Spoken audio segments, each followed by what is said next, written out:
Hello everyone. I used to think silence meant safety. The kind of silence that settles into a house after midnight, when the refrigerator hum feels like a heartbeat, and the rain is just a soft hand on the window.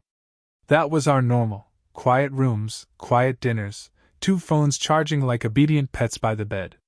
Nothing dramatic, nothing tender, just steady. Then her phone rang at 12:03. It wasn't loud. A discreet pulse through the dark, a sliver of blue that cut the room in half. She woke like a diver breaking the surface, fast, gasping without sound. The screen was already in her hand before I'd lifted my head. I saw the shape of a name, letters that might have been anyone, then her thumb pressed and the light vanished face down into the sheets.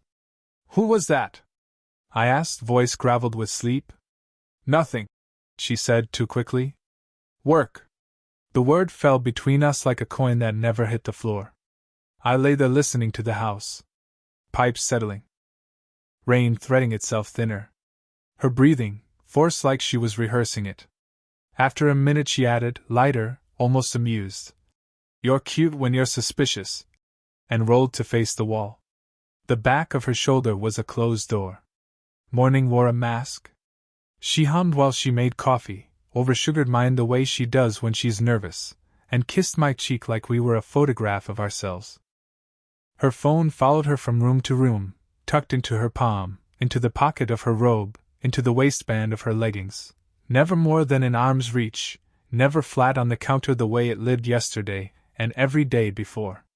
I told myself a story, deadlines, a client in a different time zone, a teammate who never reads the memo. People get late calls. People delete spam. People forget to be perfect. The story held until I went to grab a charger and saw her lock screen flash, a new message icon that evaporated as if it knew I was watching. When she came back in, the phone was pressed under her elbow like a secret letter. At lunch I chewed an apple down to its wood-hard core and tasted metal. By evening I had convinced myself I was being ridiculous. By midnight I had learned the shape of the blue light in the room, and how it makes the ceiling look like water. 2 nights later, the house went still again. We were back to back, a long, polite shelf of space between shoulders, when her phone shivered once more. Not the loud marimba she uses for everyone else. A small, private vibration. She moved slower this time, slower but surer. Screen down. Thumb swipe. The neon heartbeat disappeared. "Work?" I said to the dark. She sighed like I'd asked whether the sky was still upstairs. I waited for the rest, the extra sentence people add when they're telling the truth. It didn't come. What came instead was that old, patient silence. The kind families use for wallpaper. In the morning, she laughed at a joke on TV for too long. The laugh didn't have edges. She asked what time I'd be home, then didn't ask again when I said, "Usual." She wore perfume to answer emails. She wore the perfume that belongs to Fridays on a Wednesday morning. I told myself to breathe. To behave. Not to open the phone. Not to be the person who opens the phone. When the shower started, I stood at the bathroom door like it was the door to a vault. I could smell her shampoo through the steam, and every memory of loving her felt well behaved and distant. I picked it up. No missed calls. No messages. Call log combed flat like a lawn. It was so clean it squeaked.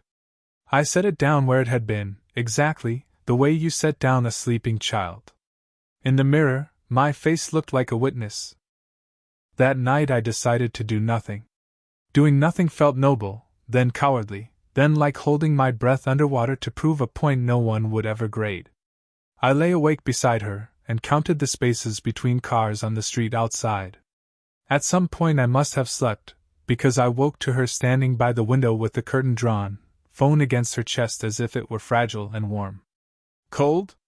I asked. She jumped. "No. Just checking the weather." "The weather?" I said. It wasn't even a question. "It might rain," she answered, and the way the word might fit in her mouth made me understand that weather had nothing to do with it. I nodded as if a forecast were a diagnosis, and watched her slide the phone under her pillow before she lay back down. The mattress received her like a stage receives an actor, flawless, practiced, quiet. I didn't sleep. I studied the seam in the ceiling where the pink changes shade and thought how every house has a line where the past job ends and the new one begins. You only see it at night. You only see it when you're staring hard enough to make truth out of nothing. The next morning, I learned how coffee tastes when you don't believe in it. Days slid past like rain on glass, always moving, never changing shape. She talked more and said less. She left her coffee half full, her phone fully charged, her excuses perfectly rehearsed. I learned new weather, scattered lies with a chance of charm. When she touched my shoulder in passing, her hand felt like a receipt, thin, glossy, proof of a purchase I hadn't made. Small things began to ring too loud. The new passcode rhythm her thumb tapped. The way she angled the screen so my reflection wasn't in it. Perfume before a video call. Lipstick to fold laundry. She laughed at a text, then folded the phone into her palm as if it were a bird she planned to smuggle. I tested the world for seams. I named the hours. 6 a.m. She showers, phone on the sink like a lighthouse. 9. A meeting with no link to forward. Noon. A salad delivered to an address she calls the annex, which our company doesn't have. 5:30. She's suddenly essential to a deadline that lives on Thursdays and wherever the rain is. I tried to be scientific, collect data, avoid conclusions, let numbers tell the truth. I couldn't. But truth doesn't like spreadsheets. It prefers corners and reflections and the angle you catch a person in when they think you've left the room. On Wednesday, she came home humming a melody I knew from nowhere, and the house hummed back like it was glad to be chosen. She kissed me with precision. A squarely placed, thoughtful kiss, as affectionate as a stamp. "You're quiet," she said. "You're radiant," I answered, and the compliment sounded like a question. That night, the blue pulse did not come. The absence felt theatrical, like a magician showing you both sleeves.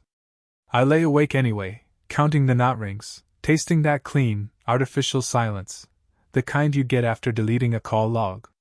In the morning, I checked bills, telling myself I was only balancing the budget. The phone company loves columns, and columns love to confess. There it was, a sequence of outgoing calls to a number that wore the anonymity of repetition. Short, surgical durations. Always late. Then gaps where conscience might live. At lunch I drove the long way just to see if the city would tell me a story. Traffic lights narrated patience. A bus stop advertised forgiveness in a font too cheerful to trust. I pretended these were instructions. I pretended well. She texted, "Dinner?" I read it as, "Diversion?" I replied, "Sure."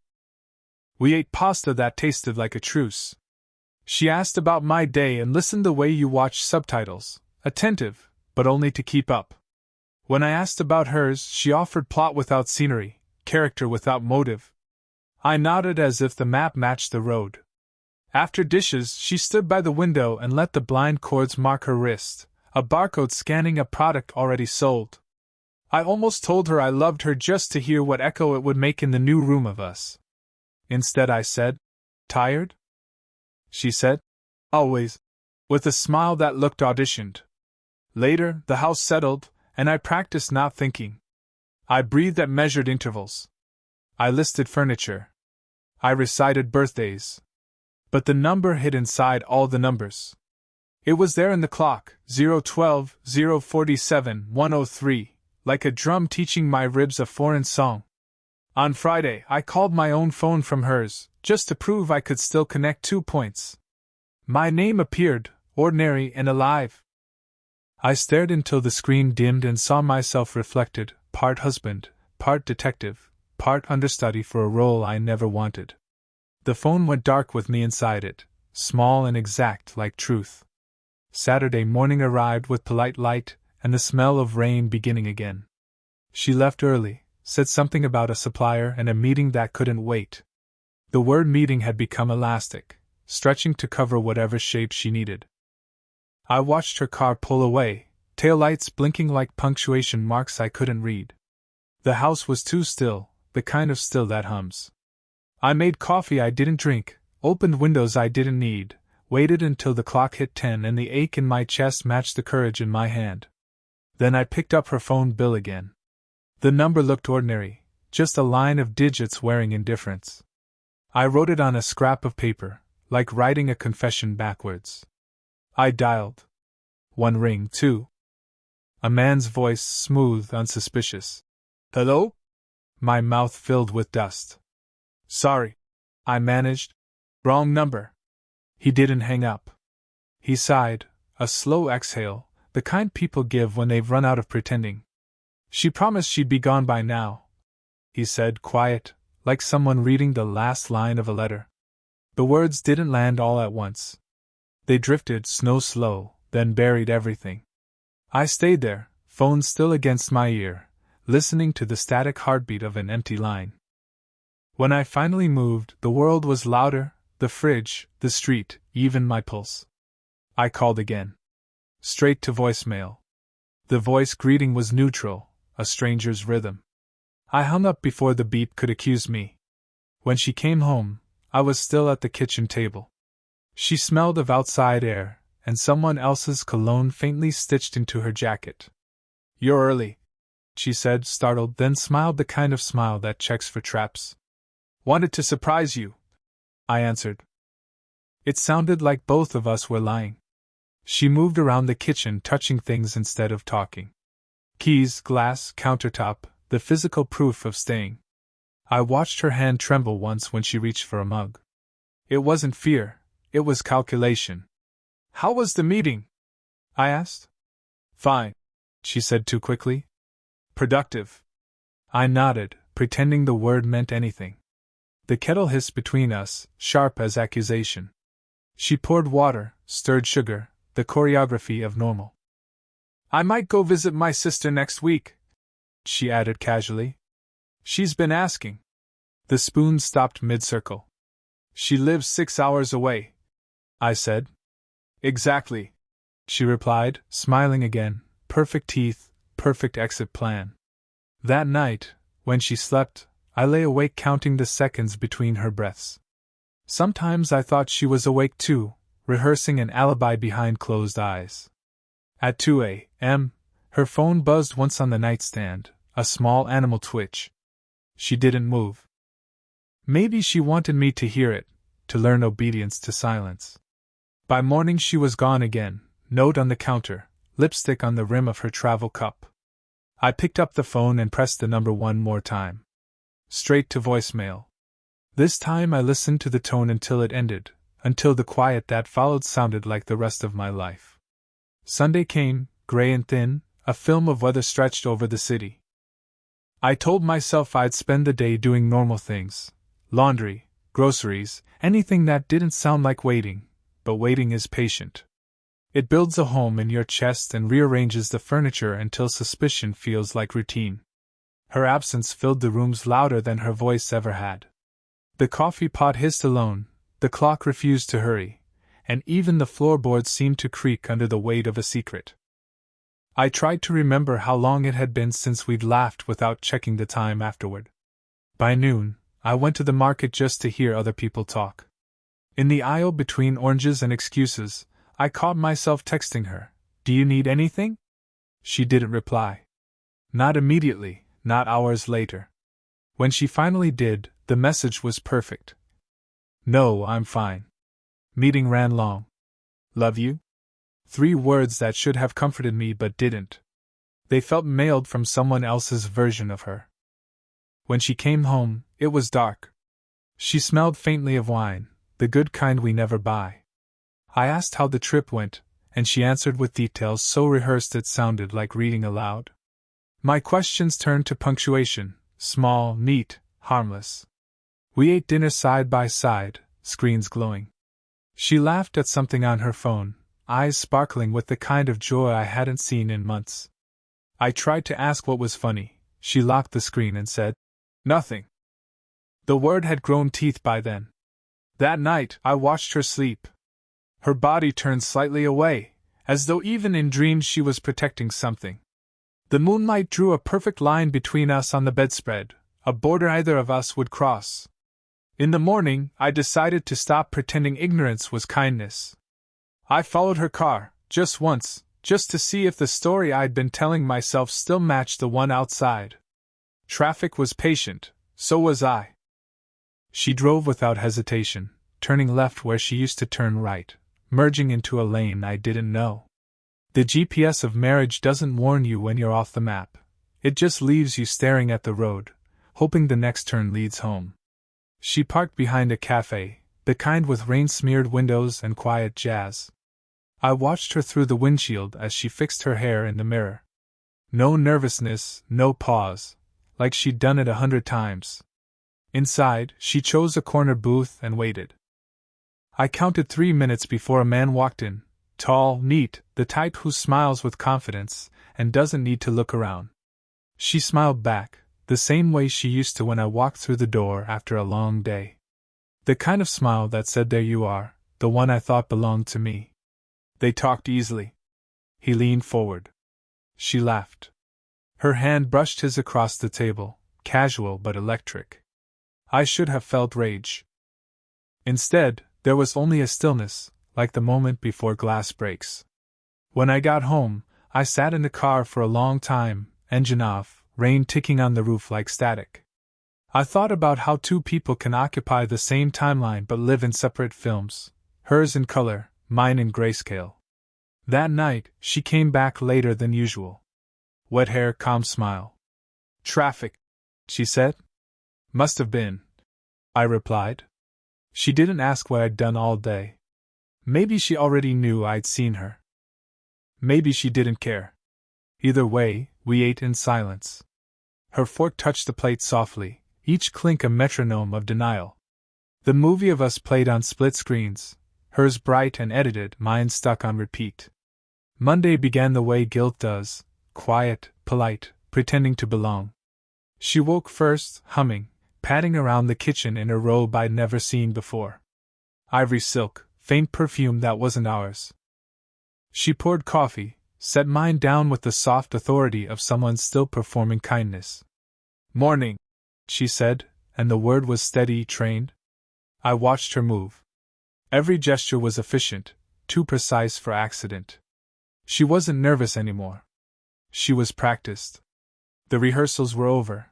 This was opening night. When she looked up, she smiled, bright, wide, hollow at the edges. That glass smile I'd begun to recognize, perfect curve, no warmth behind it. It shimmered but didn't light the room. "You're staring," she said. "I'm thinking," I answered. "About what?" "About how good you've gotten at pretending," I almost said. Instead, "Work." She nodded, content with the lie she'd planted. The day passed through me like fog. At the office, emails stacked up in polite confusion. I replied to none of them. When coworkers asked if I was all right, I said, "Just tired."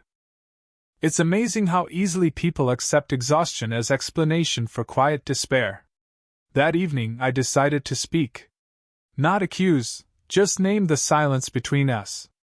She came home late again, hair perfect, eyes too bright. I waited at the table. 2 plates untouched. "You ate?"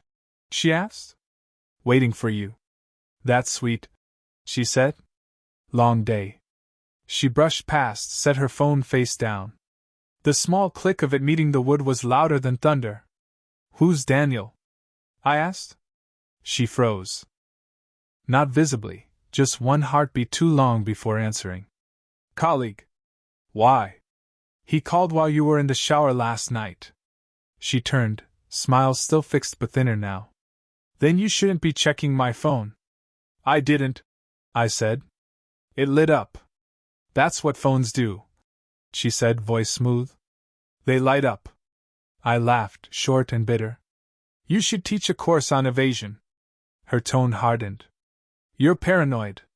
I waited. I wanted her to deny, to shout, to throw the accusation back until it shattered, but she only sighed, the way you sigh when traffic won't move. "You're tired, Robert," she said gently. "We both are." Don't make stories out of shadows. Then she crossed the room, kissed my temple, and whispered, Please, just trust me. The kiss burned colder than ice. She sat, started eating as if nothing had happened. I stared at her fork lifting, the precise rhythm of normalcy. Every clink against the plate sounded like punctuation in a confession written without ink. Halfway through dinner, she said, You should take a day off. Clear your head. From what? I asked. From whatever's haunting you. I could ask you the same, I said softly. Her eyes met mine, steady, unreadable. The smile returned, glass perfect, catching the lamplight. She didn't flinch, didn't blink. Just a gentle tilt of the head, a performance note, try again, but quieter. After dinner, she showered. I listened to the water run, the rhythmic sound of erasure. When she came out, steam trailing her, she kissed me again, slow, deliberate, staged. I love you, she said. And for a moment, I almost answered. But love, when spoken by a liar, feels like theft. She went to bed, lights out, breathing even. I stayed in the kitchen, staring at her phone. The screen stayed dark. It didn't need to glow anymore. The damage was already done. By dawn, I realized something worse than betrayal had taken root: indifference. Hers. And maybe, beginning to bloom, mine. By Wednesday, the air between us had a temperature I couldn't measure. We spoke in functional tones: Good morning, take care, I'll grab milk. Nothing broke the surface. But below, pressure built. You could feel it in the pauses. In the way she held her breath before answering even the simplest question. That evening, I made a decision: the pretending had to stop. Not the investigation, not the waiting, the silence. It was time for truth, no matter how crooked. She came home later than usual, hair still damp from the rain, mascara blurred just slightly at the corners. She looked tired, but not the kind of tired that comes from work. The kind that comes from performing. I sat at the kitchen table again, her usual stage for small lies. The phone was already there, screen down, glowing faintly like a heartbeat under skin. Can we talk? I said. Sure, she said, cautious. Who is he? A breath. A flicker. Then that laugh, the same brittle glass smile she used when pretending confusion. Who? Don't, I said quietly. Please. She studied me, eyes sharp now, calculating angles. You've been checking my phone again, haven't you? No, I said. He told me himself. That stopped her. What? The man. The number. I called. He said she promised she'd be gone by now. The color left her face in waves. For a moment, she wasn't acting. The mask cracked just enough for me to glimpse the fear underneath. Then she exhaled and rebuilt herself mid-sentence. You shouldn't have done that, she whispered. I shouldn't have? She looked away, then back. You invaded my privacy. I almost laughed. Your privacy? It's not what you think, she said. He's a friend. Someone from before. Before me? I asked. She didn't answer. Something in the room tilted. The floor felt uneven, like the house itself had grown tired of holding us. Tell me the truth, I said. Her eyes glistened. It was years ago, she whispered. Before we moved here. Before you started drifting. Drifting? You stopped seeing me, Robert, she snapped, the first flash of anger all week. You buried yourself in your work, your woodshop, your quiet. I was lonely. I stared at her. So you fixed loneliness by making it contagious. Tears came, maybe real, maybe rehearsed. It didn't mean anything. It was one mistake. A long time ago. Then why the phone calls? The meetings? Her silence was an answer. The rain outside thickened, tapping the windows in uneven rhythm. The air smelled like wet dust and endings. I ended it, she said finally. I swear. But sometimes I just need to hear his voice. To remember who I was before all of this. That's not remembering, I said. That's repeating. She reached for me, but I pulled back. Her hand hovered in the air, trembling slightly. I'm sorry, she said, the phrase landing flat. No, your practice, I replied. Sorry is what you say when you don't mean to hurt someone. This, I gestured between us, was intention. We stood there for a long time, two strangers with matching keys. Finally, she said, Can we start over? I shook my head. You already did. Without me. When she left the room, I heard her phone buzz again.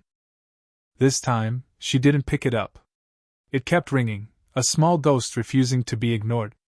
The next morning arrived thin and colorless, like light refusing to choose a side.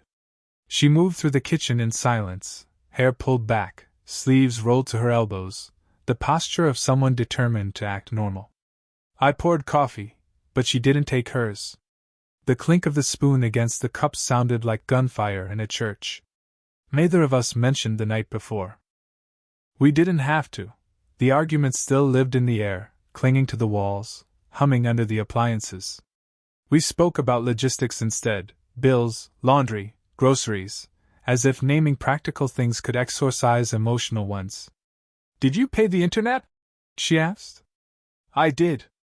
Good, she said. Thanks. A ceasefire built out of politeness. She left for work without a kiss. I didn't ask where she was really going. Some questions, once answered, erased too much of the past to be worth it. By afternoon, the house felt like a waiting room for bad news. Every sound was amplified, the tick of the clock, the click of the heater, the wind against the glass. I wandered into the garage, where my tools waited like old friends. I turned on the light and stared at a half-finished carving, two small wooden sparrows. Once, I meant to give them to her. Now they just looked trapped, wings folded mid-motion, caught between staying and flight. I sanded one of them down until the beak was gone. It felt honest. When she came home, it was already dark. She hesitated in the doorway, as though uncertain whose house it was. You're still up, she said. Yeah. Can we talk? Can you tell the truth? I asked. Her shoulders fell. I already did. No, I said softly. You told me what would make this easier for you. She sat down across from me, hands clasped. What do you want me to say, Robert?